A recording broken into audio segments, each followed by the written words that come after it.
Hello there, Commonwealth Ramen.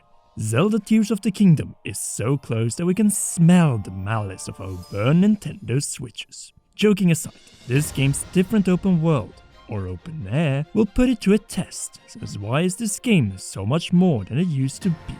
Well, that is what we're going to explore by going over the surface, underground and into the sky in this video after you leave a like, subscribe and press that notification bell as we're going for 2023 likes. Okay, let's dive into the open world. The surface. Interestingly for us, series producer Eiji Aonuma made a statement about the world of Hyrule, quote of rough translation. In Tears of the Kingdom, the player's free imagination will be filled with new gameplay that will bring about changes to the game world. End quote. In other words, what we are covering throughout the rest of the video.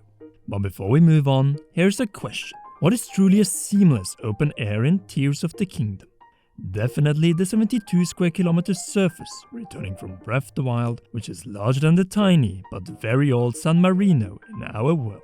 It is also around the size of Red Dead Redemption 2, so no doubt reusing it as a template was the right call. But what does reusing really mean in this context? Taking the landscapes and locations, but then doing the one thing you can do with the same characters still young and alive. It was teased in February, but it is likely that Tears of the Kingdom, much like Zelda 2, will introduce a time skip from Breath of the Wild's ending. With it, we gain new buildings, structures and other points of interest or interaction around the map.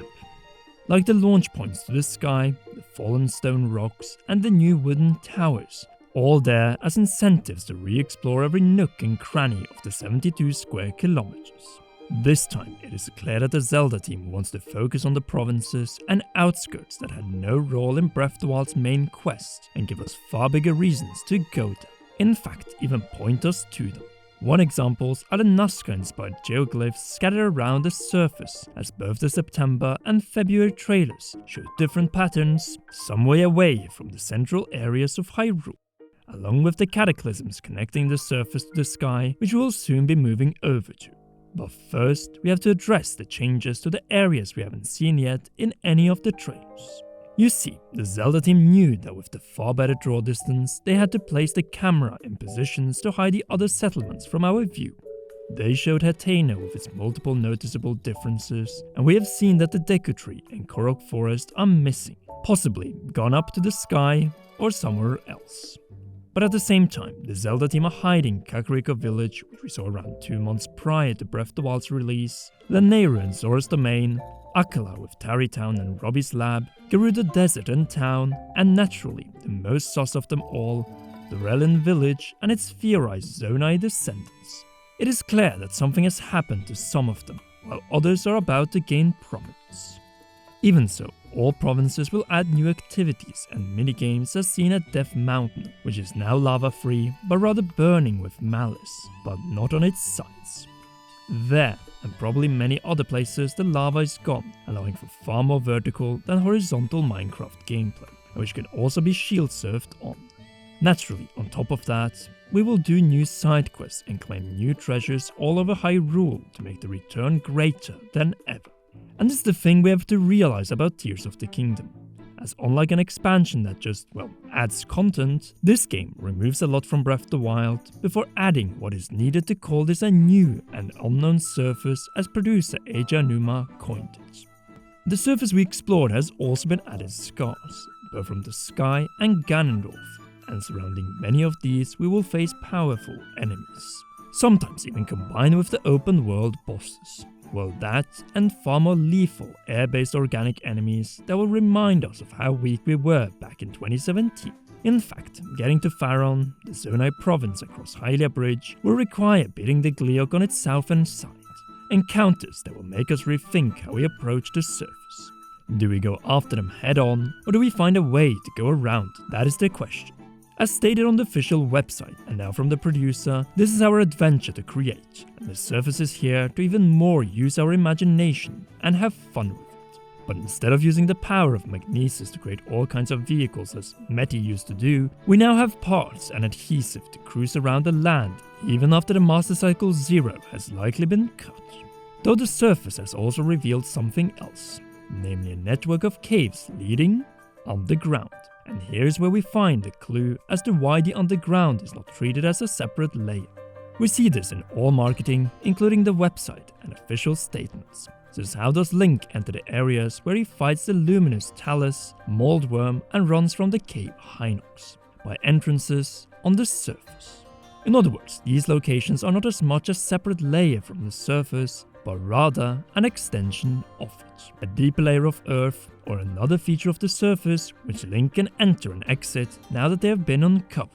Still, here we need to separate between what is a natural part of the surface and what is carved out by any of Hyrule's tribes. Most, if not all of them, are likely to be tied to the Zonai as seen from the combined weaponry and stone material of several of these. Or the Sheikah, as they should not be underestimated, especially with a certain detail.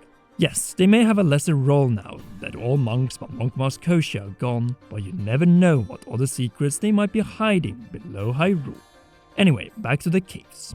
The question is which of these are reached by following Hyrule's caves, and which are reached by the means of the new wooden towers that appear to serve a transport function between the surface and deeper hand or machine carved underground layers. Well, first we have to define the different types of the underground likely present in the game. The way I see it, we are operating with two types of underground in Tears of the Kingdom, and potentially even a third one as we will get to.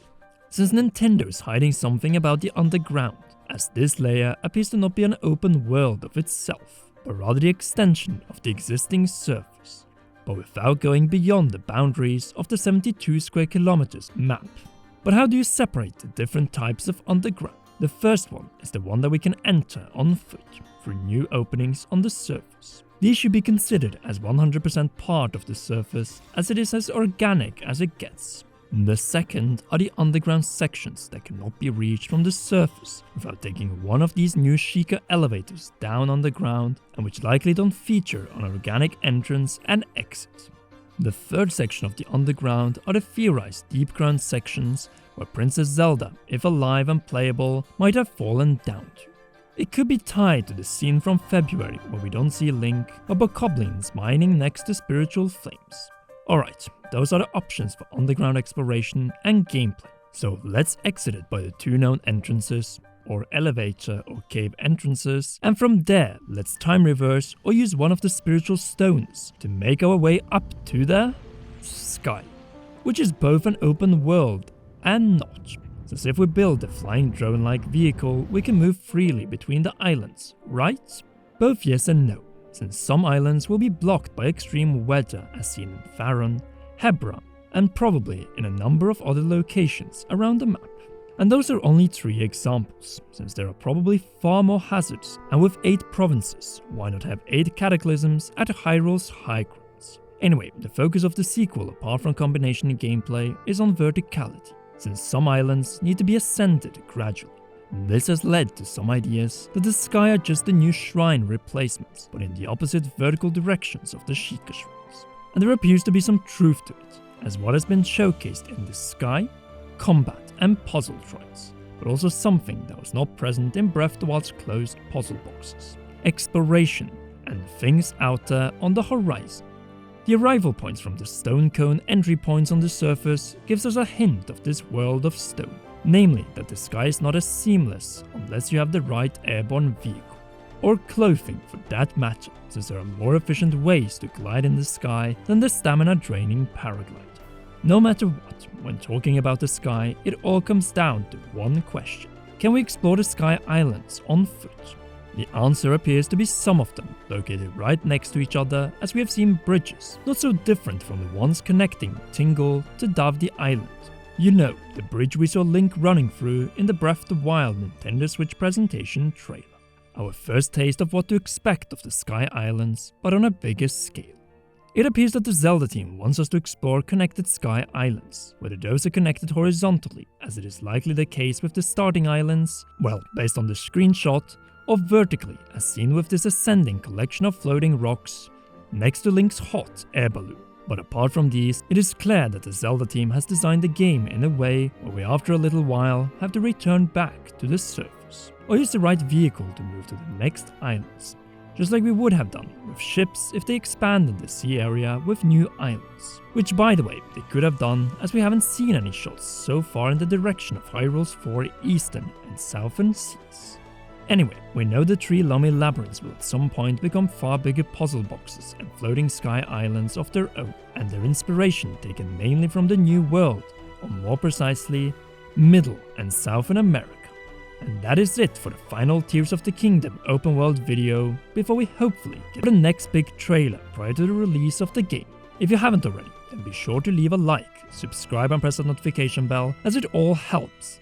For now, I thank you for watching until the end, and all our patreon.com/ComeAround patrons, and in particular our role producer Charles. You rock, and please enjoy one or both of these 2 awesome videos.